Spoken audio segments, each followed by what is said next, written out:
First, start by turning on your board's power.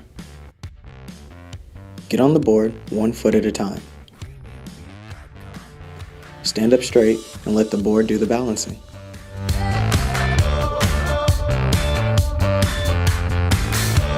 To go forward, slightly tilt your frame forward and your toes down.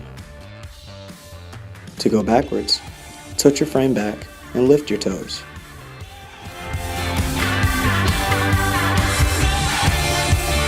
Adjust your hips slightly to turn in the desired direction.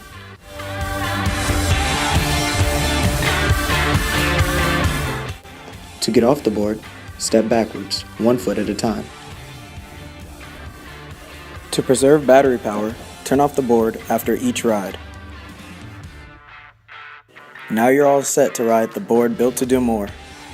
Happy riding!